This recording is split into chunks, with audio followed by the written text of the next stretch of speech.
Yeah, welcome to the Making of Me podcast, where we explore the defining moments and mindset shifts that shape who we have become. Today, I'm joined by Alan Meisner, head coach, trainer, author, and host of uh, 40 Plus Fitness podcast. He helps people over 40 lose weight, get fit, and build sustainable health habits that last. Alan, it's really a pleasure having you on the show. Thank you. I'm glad to be here. Yeah, thank you. So, Alan, what were those challenges that shape you into who you are today? Well, I think the biggest challenge for me was being a father. Hmm. And I know anyone that's been a father will agree that there's times that can be challenging. But this was a different kind of challenge. This was an adult child. My daughter was 20, and I had been trying to get in shape. I'd been trying to take care of myself, but it was one morning I was on a call with my daughter, and she said to me, she said, "Daddy, would you come watch me do a CrossFit competition?" So if you're not familiar with CrossFit, it's this competitive exercise program. She had become a coach for it. So she'd gone to the training, become a level 1 coach, and she was going to do this competition. And when she asked me to watch her do this competition, it actually kind of hurt because as an adult, as a father, I didn't really ever want to just be a spectator. I wanted to be a participant.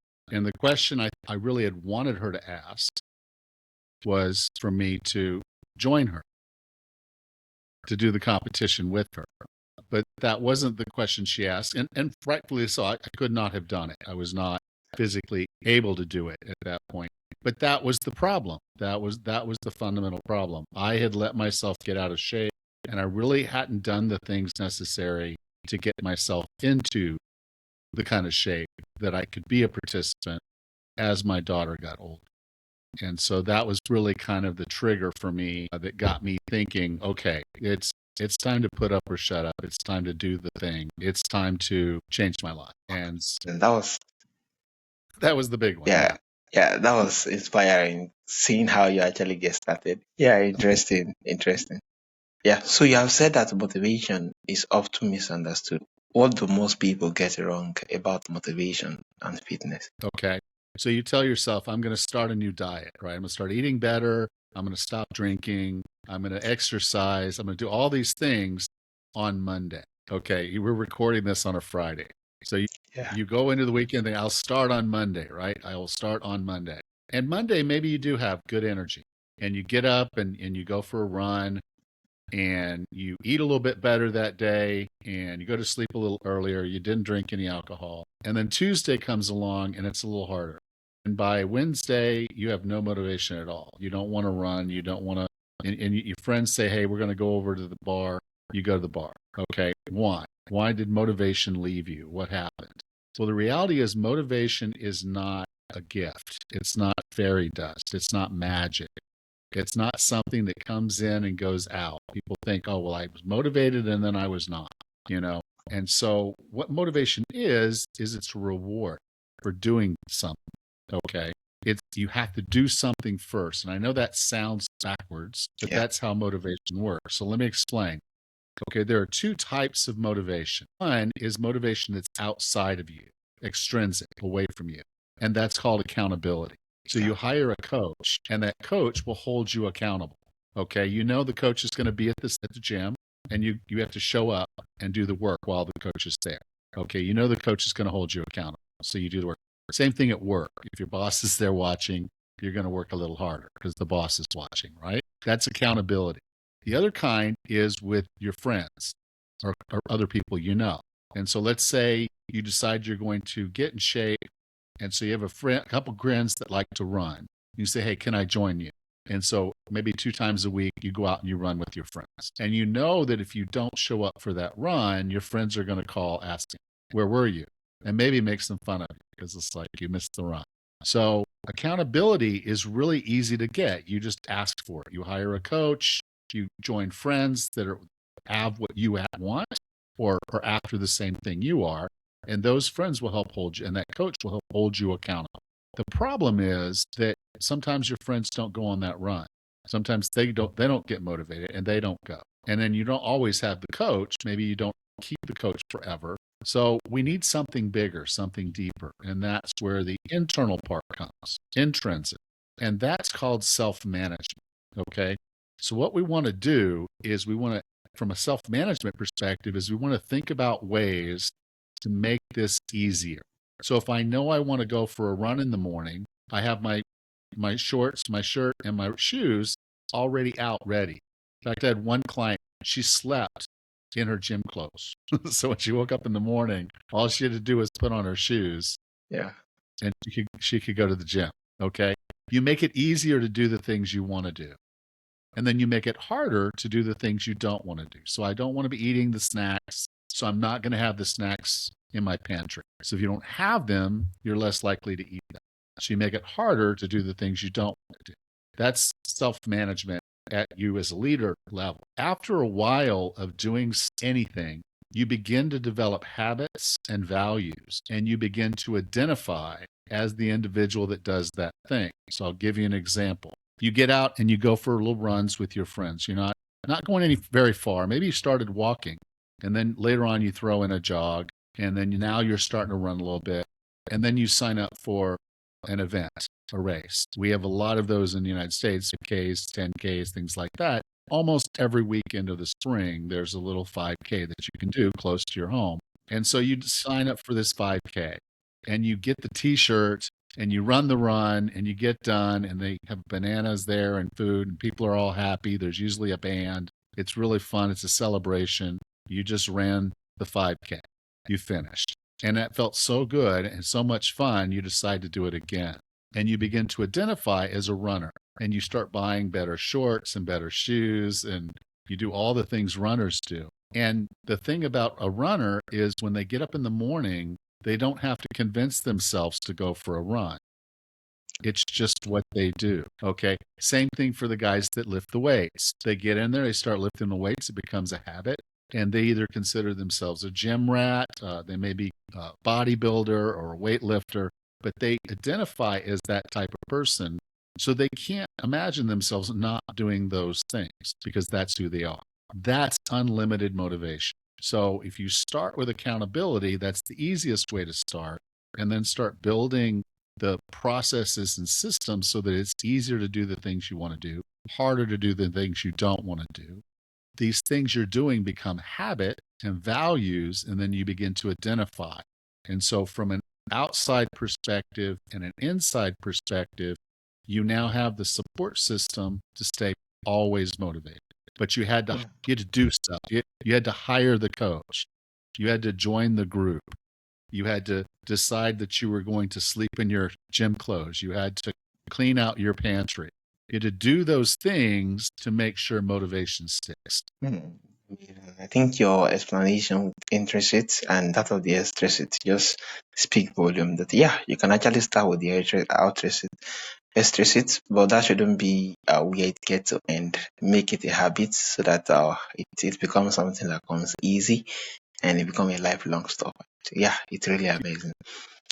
Yeah. So many people are over 40 feel it's too late to get fit. What would you say to someone who believes that? Well, you're wrong. The human body, this is one of the things that I think a lot of people miss. Your body is amazing. It's an amazing gift. It is one of the best, it's the best gift you've ever been given. Because what happens here is you live in a machine, a biological machine, and this machine can heal itself if it's given the right things. This machine can get better if it's given the right things. So if we begin to do things with our body adapts. It can get stronger. It can build stamina. It can build skills. And so and this is for your whole life. If you can take one more breath, you can do something to improve yourself. Yeah. And so what I would say is it can seem harder because the results are not as apparent. When you're 20, for a man specifically, you have a lot of testosterone. Okay. And that testosterone helps you put on muscle. So when a 20-year-old walks into the gym and starts lifting seriously, they can put on a lot of muscle fast. When you're over 40, you don't have as much testosterone. Also, you're not as physically capable starting as you were when you were 20. So you're starting from a lower point and you don't have as much testosterone. You are not going to get the same amount of muscle as you would have when you were in your 20s.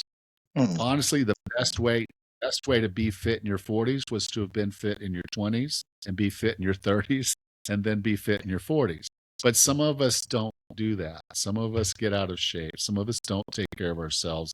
And so we find ourselves over 40 and not feeling very good about ourselves, not as healthy, not as fit as we should be. But you can fix that.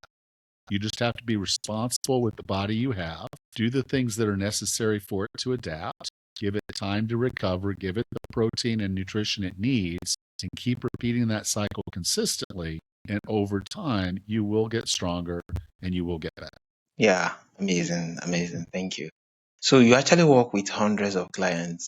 What is the most mindset block you see in people trying to get healthier? Okay. So I didn't realize this when I was going through my fix. After that conversation with my daughter, I became a personal trainer to train myself because I couldn't find anybody that specialized in people over 40.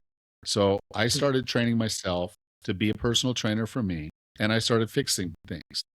And I didn't realize what I was doing. Some of it was accidental, but then working with so many clients, I've come to see 5 different mindsets that are problems that hold most people back. Okay, so I'll go over the 5 really quickly. So the first one I'll go over is what I'm gonna call the windshield person.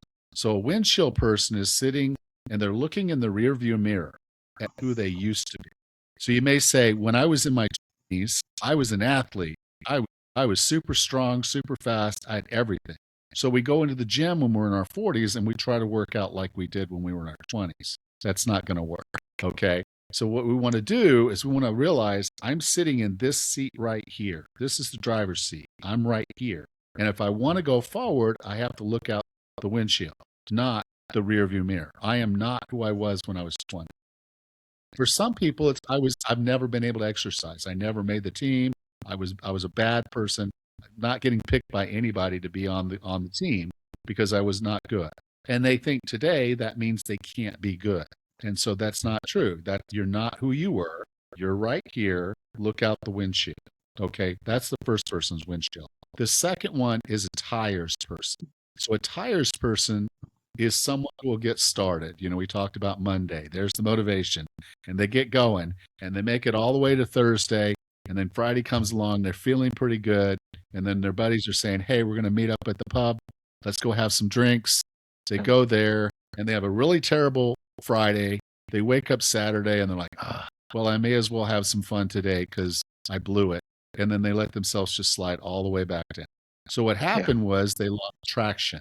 The tire lost traction. Where you are, it probably doesn't snow very much, but when it gets really, really cold and you're driving and there's ice, they tell you don't hit the brakes and don't hit on the gas. Just keep going. And as long as the tire has traction, you'll keep going.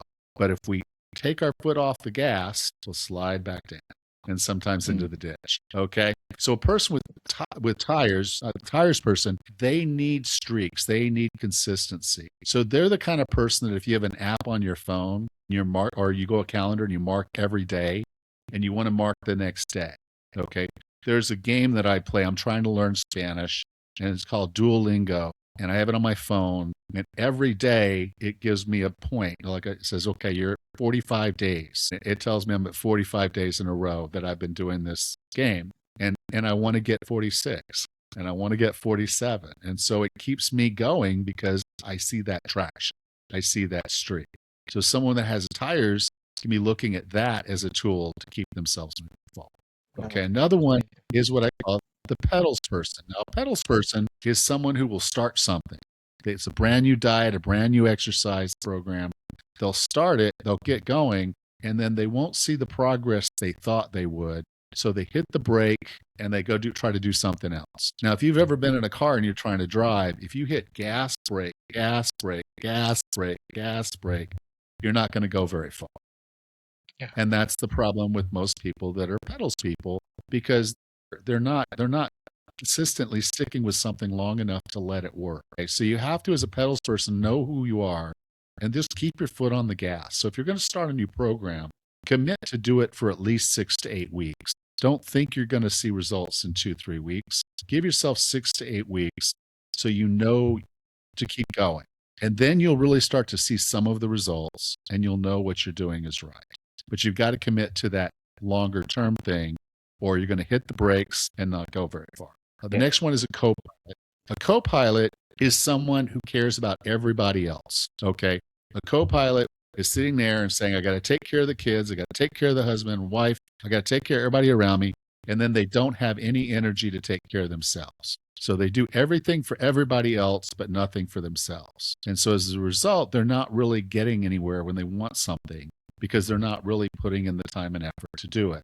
But what a co-pilot doesn't recognize is that they have an entire support system around them. Much like I said, my change started because of my daughter. I could reach out to my daughter if I needed to, and I could have asked her for help. And so this is something as simple as if you're a married couple and you've got the kids, and normally it's like you get up in the morning and you do this, you do that, and you never have time to exercise. It might be worth asking your partner, your husband or your wife, and say, hey, would you give the kids the bath tonight and get them ready for bed? I'm going to go for a run and get my exercise. And then we can meet up and tuck the kids in and have the rest of the evening.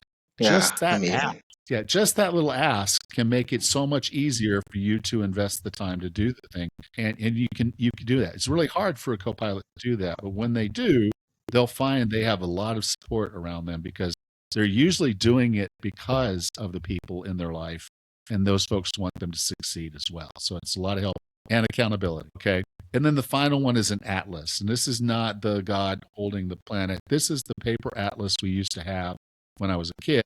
It's a book of maps. And when we were going to take a trip, our parents would mark the path that they were going to take with a red felt pen. Okay. And it's I don't know why everybody used the red felt pen, but everybody used this red pen to mark the route they were going to take on the highways for this long trip. An atlas needs to have a destination.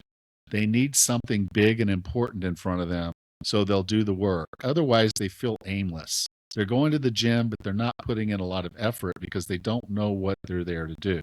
They know they need to exercise, but they're not really focused enough on any one thing, so they're not doing anything really well. So an atlas person needs to set a goal for themselves. So for me, it was a Tough Mudder.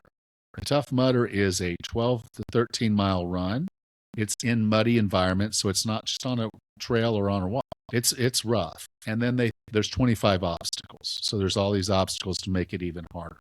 I signed up for one of those with my daughter and gave myself 8 months to train. So because I had that big scary thing that was coming up, I knew I had to train every day or I wouldn't be ready for it.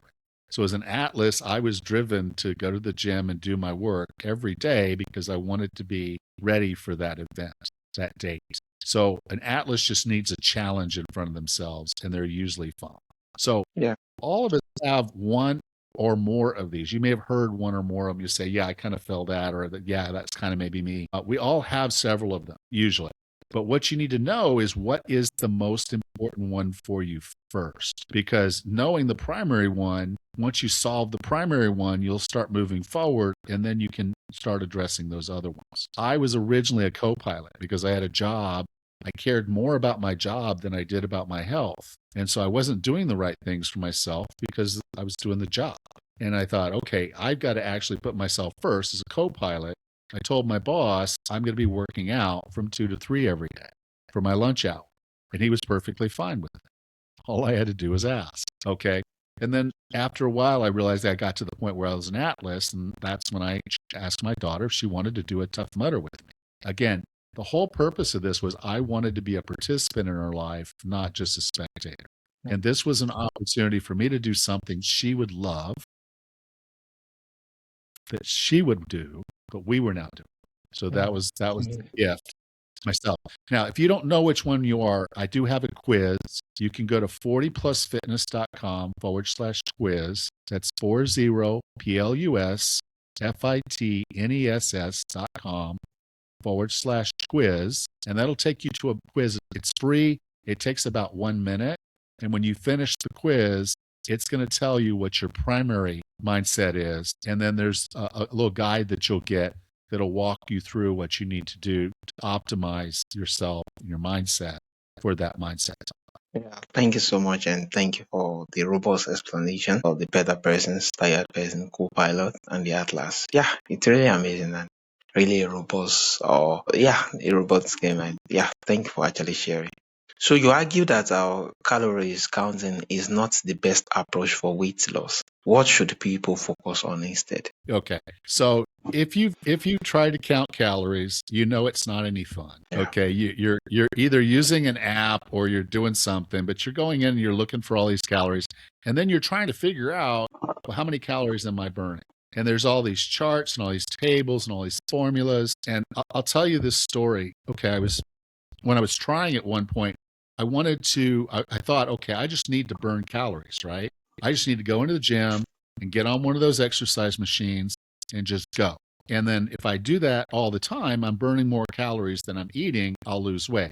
So I would go into the gym every day, 5 days a week, and get on this one elliptical machine for an hour. And when I was done, it told me I burned 600 calories. I named this machine Martha. And at 5 o'clock in the morning, 5 days a week, I had a date with Martha. Well, one day I walk in and someone is using Martha at 5 in the morning.